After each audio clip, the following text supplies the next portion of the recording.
오늘을 어떻게 살아야 할까요?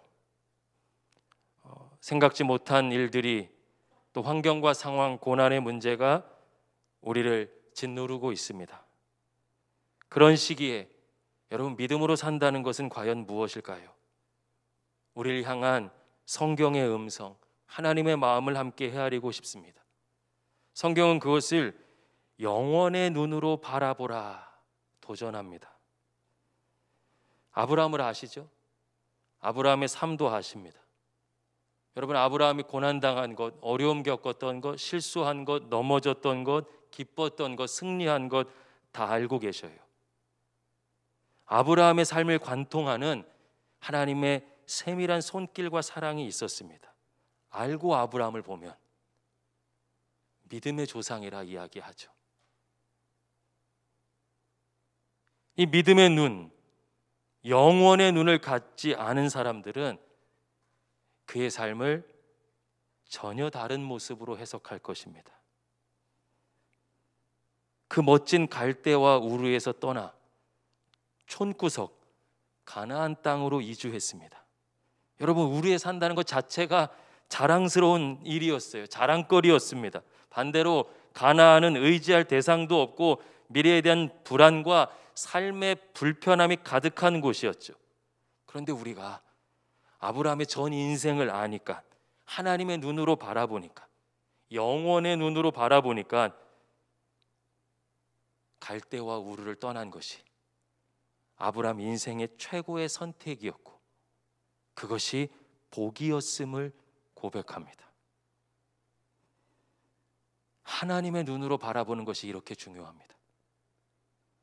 오늘 저와 여러분의 삶을 이 눈으로 바라보게 된다면 어떨까요?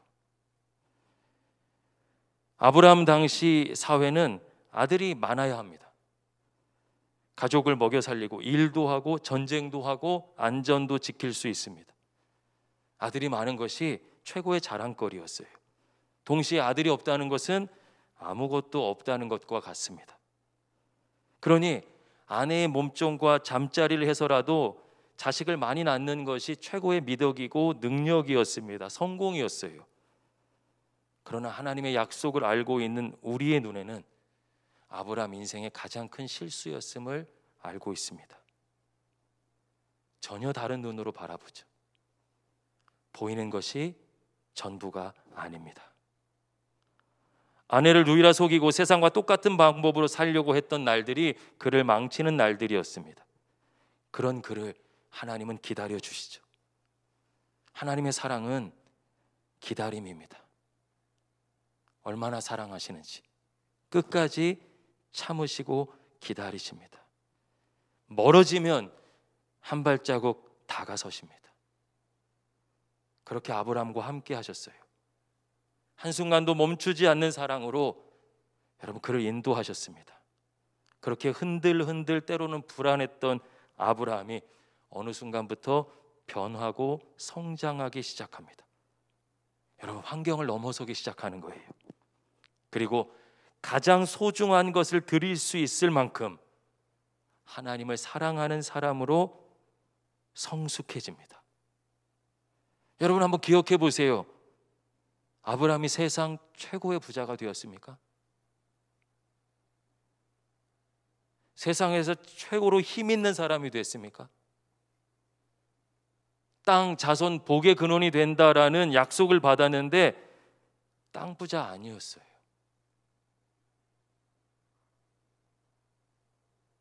바다의 모래알처럼 하늘의 별처럼 자식 많이 주시겠다고 했는데 여러분, 그는 아들 한 명이었습니다.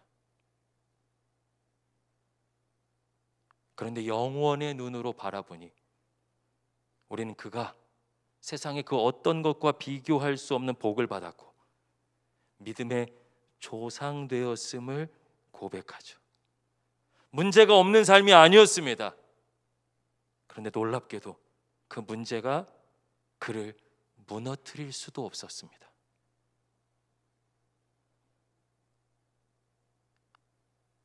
고단한 삶이었는데 그의 전 인생이 하나님은 완전하시다, 하나님은 선하시다, 하나님이 지키신다는 것을 증거하고 있습니다.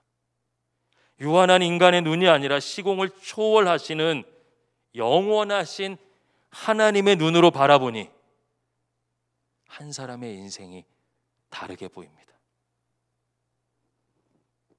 오늘 시편 90편을 통해서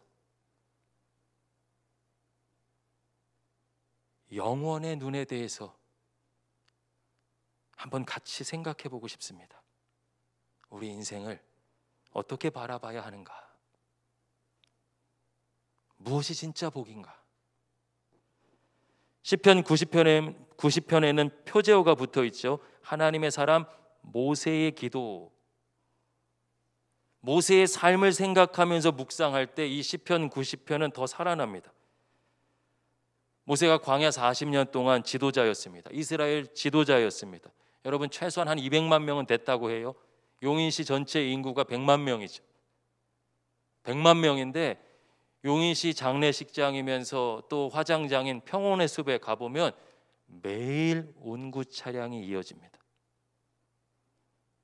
모세는 광야 40년 동안 수많은 사람들의 죽음을 보았습니다. 아픈 사람을 보았습니다. 쓰러지는 사람을 보았습니다. 매일 수십 건, 수백 건의 장례가 있었을 것이고 하루도 곡소리를 듣지 않는 날이 없었을 것입니다. 여러분, 그런데 그렇게 광야에서 쓰러져 가는데 인생의 유한함을 깨닫지 못하고 여전히 욕망을 따라가는 이스라엘을 보게 되는 거예요. 어떤 마음이었을까요? 그 속에서도 내가 옳다, 네가 옳다, 우리 집안이 더 세다, 내가 잘한다, 못한다, 그렇게 하면 안 된다, 도토리 키재기하고 있고 자기가 움켜잡은 그 물질과 건강, 계획이 영원할 것처럼 살아가는 이스라엘 백성의 모습을 보면서 어떤 마음이 들었을까요? 이게 인간이구나. 이게 죄성이구나. 한없이 가벼운 인간의 유한함과 변하지 않는 모습에 그는 영원하신 하나님을 붙잡을 수밖에 없었을 것입니다. 그래서 1절에 이렇게 고백하죠. 시편 90편 1절 같이 읽어보겠습니다. 주여, 주는 대대에 우리의 거처가 되셨나이다. 아멘. 1절은 주여로 시작하죠. 주님, 더 정확하게 표현하면 주인님이에요. 주인님, 아도나이. 내 인생의 주인은 당신이십니다. 그는 주님이 자신의 거처라고 고백하고 있습니다. 주님이야말로 내가 들어가 평안을 누릴 수 있는 유일한 분이시라는 것입니다. 그는 당대 최고의 이집트 제국이었던 이집트의 궁궐에서 살아본 사람이죠. 40년 동안 여러분 이집트 궁궐에서 살았어요. 최고의 집입니다. 그리고 또 40년은 미디안 광야, 또 40년은 시내 광야에서 살았습니다. 집도 없이 노숙도 했어요. 최고의 거주지와 최악의 거처까지 다 경험한 사람이 이렇게 고백하는 거예요. 참된 안식의 거처는 하나님 외에는 없습니다. 할렐루야. 여러분, 이 모세의 고백을 묵상해 보십시오. 우린 시간 속에서 살아가죠. 저와 여러분 시간 속에 살아갑니다. 시간 딱딱 지키고 바쁘게 살아간다는 의미로 생각하실 수도 있어요. 그런데 시간 속에 살아간다라는 철학적 이해가 필요합니다. 시간 속에 있다. 우리 모두가 무슨 뜻일까요? 결국 우리 생명의 끝이 있다는 거예요. 인생이 시간 속에 있다는 것은 마지막이 있다는 것입니다. 누구도 피할 수 없는 생명의 끝, 죽음이 있다는 것. 인간의 가장 본질적인 한계입니다. 그게 시간 속에 있다는 거예요. 시간의 한계는 또 능력의 한계죠. 힘 세다 했는데 60년, 70년 지났을 때 그 힘 더 자랑할 수 없습니다. 영원하지 않죠. 내가 가진 물질들, 보석들, 자랑할 만한 거리들, 그 자랑을 계속 유지할 만큼의 생명을 갖지 못하는 한계 속에 있습니다. 소유 역시 마찬가지죠. 이게 시간 속에 있다는 것이에요. 그래서 인간은 시간 속에 살며 불안할 수밖에 없습니다.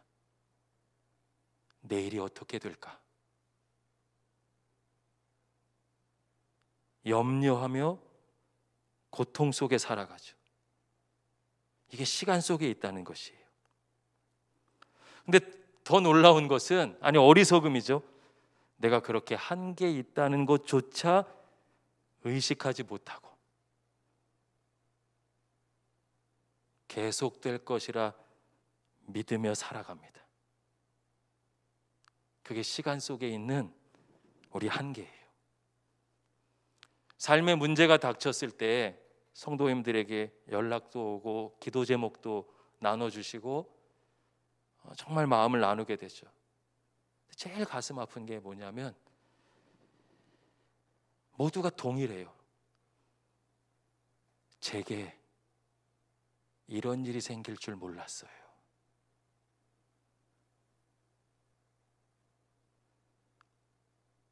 어느 누구도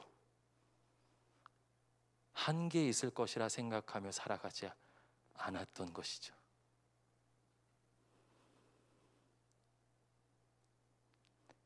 모세는 광야 40년을 통해서 이걸 생생하게 보았습니다. 그리고 고백하는 것이죠. 주여, 주님은 대대에 우리의 거처가 되셨습니다. 나에게서 자녀, 또 그 자녀, 또 그 자녀에게까지 하나님이 거처가 되어 주시지 않고선 어느 누구도 안식을 누릴 수 없습니다. 주님 도와주세요라는 간절한 기도의 제목. 그래서 주여, 주인님, 내 인생의 주인이시여, 그 외에 다른 고백이 있을 수 없는 것이죠. 사랑하는 여러분, 여러분의 주인 되시는 하나님의 평안이 여러분에게 임할 수 있기를 예수님의 이름으로 간절히 축복합니다.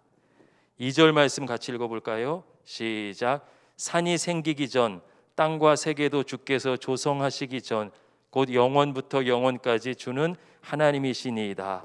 아멘. 산이 생기기 전 땅과 세계도 주께서 창조하시기 전, 창조 이전이죠. 모세가 창세기를 기록했다 알려져 있습니다. 그는 모든 것의 시작과 기원을 하나님께 배웠어요. 하나님을 통해 모세는 영원을 알고 있었습니다. 그래서 영원에서 영원까지 시작과 끝 되시는 하나님, 하나님의 시간, 하나님의 성품을 고백하죠. 영원은 인간에게 속한 것이 아닙니다. 사전적인 뜻을 살펴보면 어떤 상태가 끝없이 이어진다.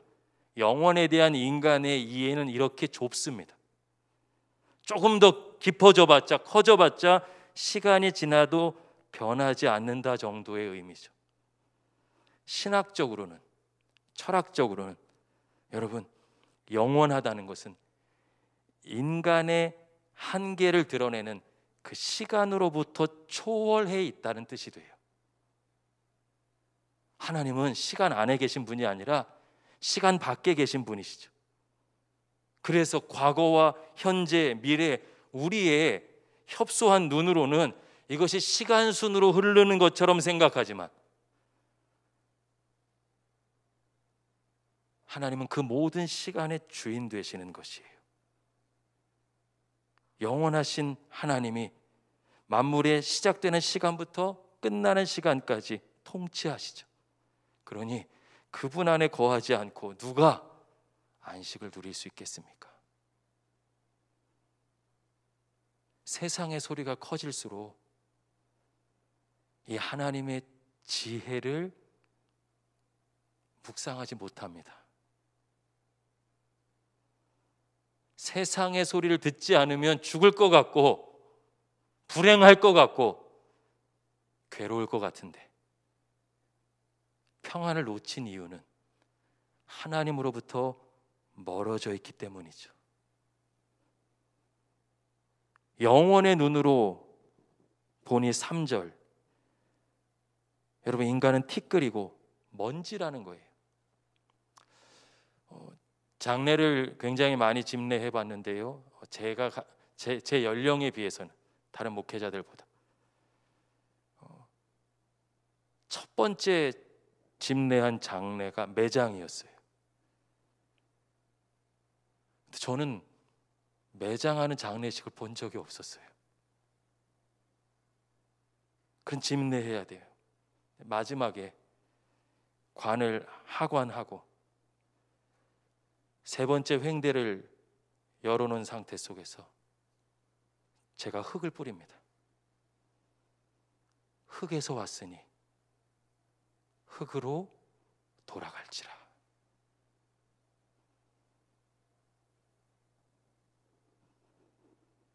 사람은 결국 먼지입니다. 아침에 돋는 풀같이 한순간에 불과한 존재죠. 믿음으로 살아간다는 것은 이것을 볼 수 있는 영원의 눈을 얻는 것입니다.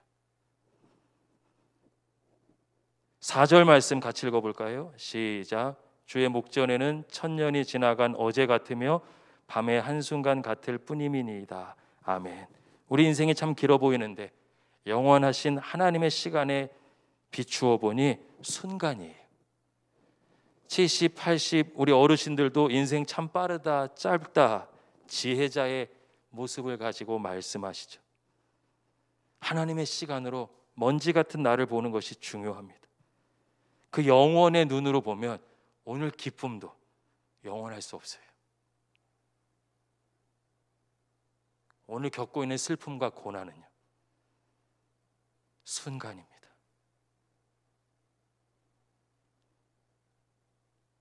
나는요, 흙으로 돌아가요.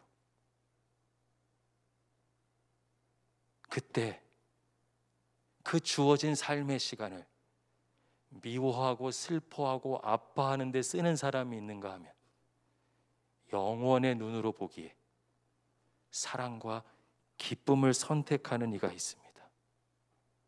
누가 지혜롭습니까? 영원의 눈으로 보면 기쁨과 고난 모두 절대적인 것이 아닙니다. 내가 지고 있는 오늘의 무게를 해석할 수 있는 믿음의 눈을 주십니다. 지나갑니다. 먼지입니다. 하나님께 속하지 않고서 의미 있는 것은 아무것도 없습니다. 여러분도 경험하셨잖아요. 옛날에 그렇게 갖고 싶었는데 막상 가지셨어요. 지금도 그렇게 간절하신가요?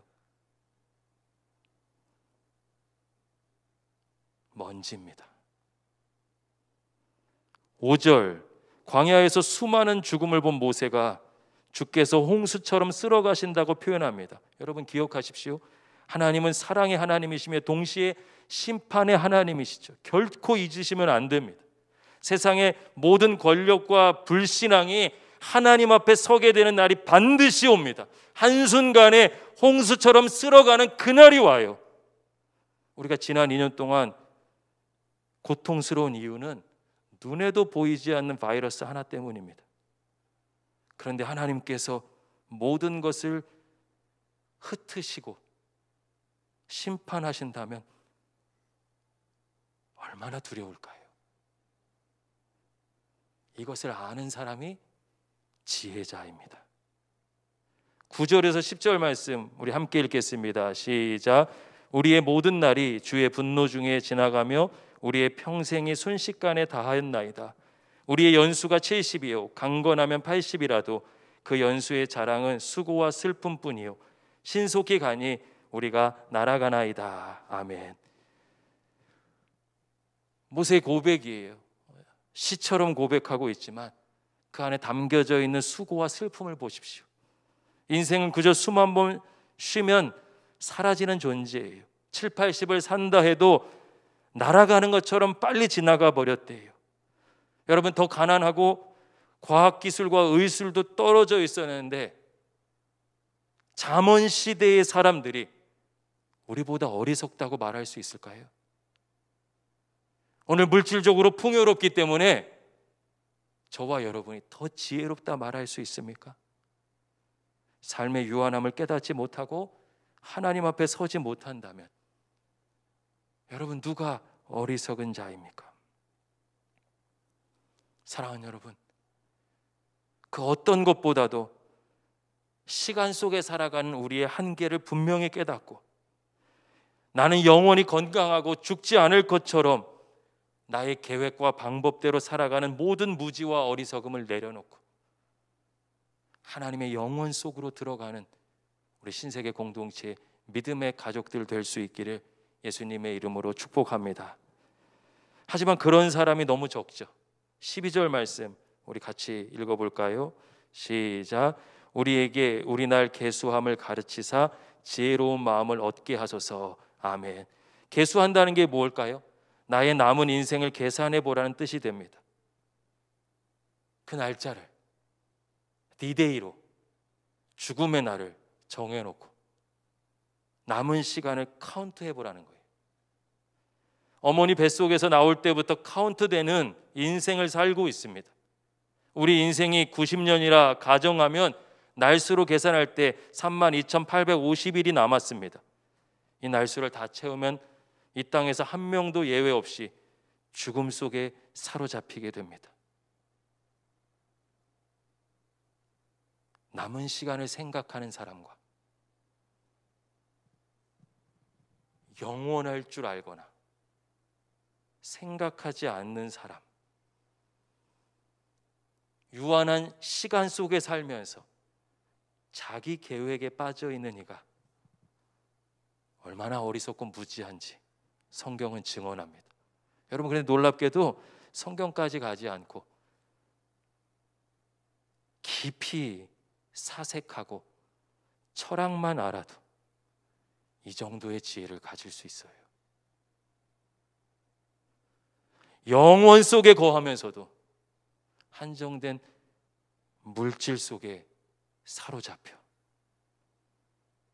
하나님의 질서와 계획을 보지 못하는 것이 여러분 얼마나 안타까운 일입니까?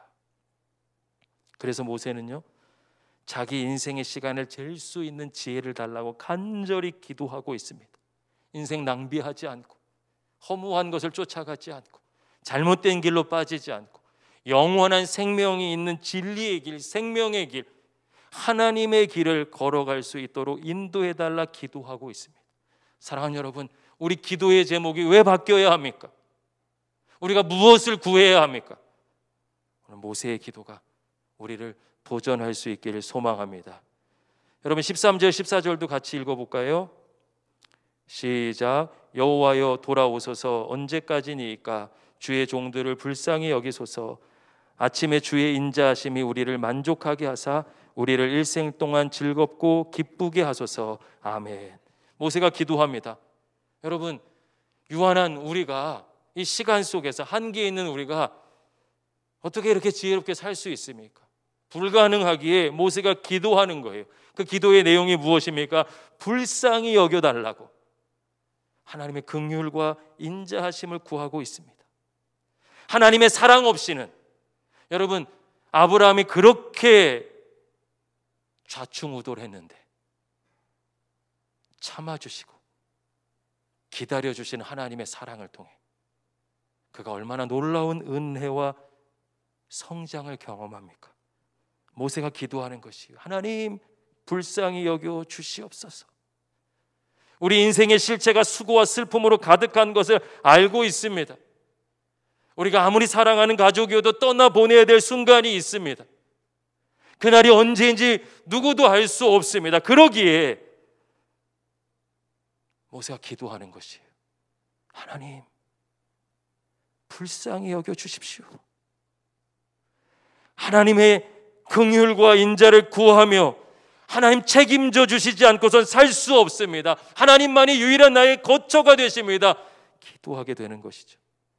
그래서 오직 하나님을 만족하는 삶, 하나님만이 나의 만족이 되십니다. 하나님만이 나의 기쁨이 되십니다. 궁궐에 40년도 아무것도 아니었고 광야 40년 비참할 줄 알았는데 보석 같은 시간이 되었습니다. 깨닫게 하시고 일생 동안 하나님으로만 만족하고 기뻐하게 도와달라고 기도하는데, 이것이 오늘 여러분의 기도 제목이 될 수 있기를 소망합니다. 우리 15절 말씀 같이 읽어볼까요? 시작. 우리를 괴롭게 하신 날수대로와 우리가 화를 당한 연수대로 우리를 기쁘게 하소서. 아멘. 영원의 눈으로 바라보며 하는 놀라운 기도 제목이죠. 자기가 고생스럽게 인생을 산 것만큼이나 기쁘게 해주시길 구하고 있습니다. 과거와 현재와 미래 시간의 주인 되신 그분께 맡기는 것이 보상으로서 아니면 어떤 기복적인 구하는 것이 아니라 영원하신 하나님 안에 거하게 해달라고, 하나님만이 나를 책임져 주실 수 있습니다라는 믿음의 고백이죠. 기복신앙이나 번영신학으로는 깨달을 수 없는 영원하신 하나님의 만족이고 하나님께서 공급하시는 기쁨이십니다. 요셉이 형제들에게 미움 사고 죽을 뻔하다가 애굽의 노예로 팔려갔습니다. 오늘이 현실이 최고라고 생각하는 저와 여러분의 눈으로 바라보면 얼마나 비참하고 불쌍한 인생입니까? 이번 생은 망했다 이야기 나올 수밖에 없죠. 그러나 우리는 요셉의 전 인생을 알고 있잖아요. 그가 망했습니까? 가장 비참한 인생인가요? 그 고난 가운데서도 하나님의 선하심이 드러나죠. 요셉의 인생을 그저 애굽의 총리되었다라고 하는 기복적이거나 번영신학이거나 세상의 가치로 해석하는 수준이 아니라 하나님께 속한 삶을 이야기하는 것이에요. 고난이나 즐거움, 내 계획대로 되는 것, 거기에 머무는 삶이 아니라 하나님의 완전하심 속에 들어가 있는 인생.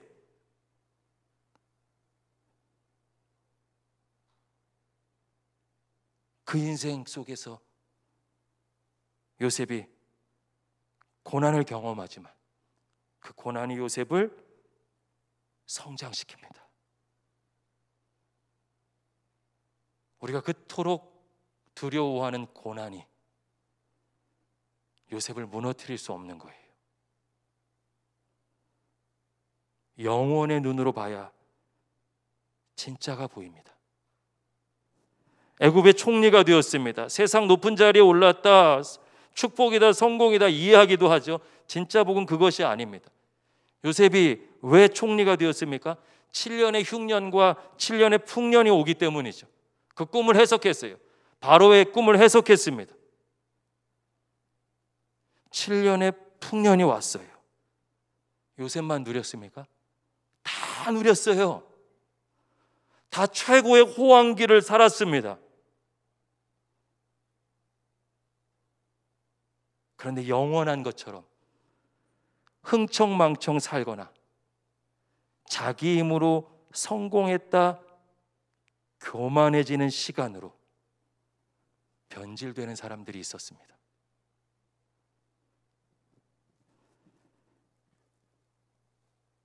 인생 잘 풀릴 때 여러분 제발 교만해지지 마십시오.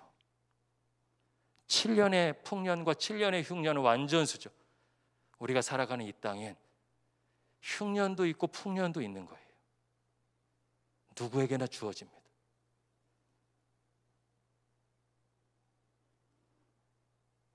조금의 물질과 건강 자랑하다가 하나님 앞에 교만해지는 어리석은 인생들이 여러분 교회 2000년 역사 속에서 얼마나 많았습니까? 나는 예외일 것처럼 살아가는 더 큰 어리석음이 아니라 하나님께서 주시는 풍년과 생각지 못하게 찾아오는 흉년 앞에 준비되어 하나님의 뜻과 계획을 붙들어 하나님의 영원하심 속에 속해서 하나님이 주시는 진짜 평안과 복을 누리실 수 있기를 예수님 이름으로 축복합니다. 여러분, 7년의 흉년이 왔죠. 그땐 요셉만 복을 받습니다. 한번 생각해 보세요. 바로의 꿈을 해석해줘서 총리가 됐습니다. 7년의 풍년과 7년의 흉년이 있다는 것 당시에 모르는 사람이 있었을까요? 이거 애굽 정부의 무슨 탑 시크릿 이런 것일까요? 아니에요. 다 알아요. 그러니까 갑자기 근본도 없어 보이고 족보도 없는 요셉이 총리 되었죠.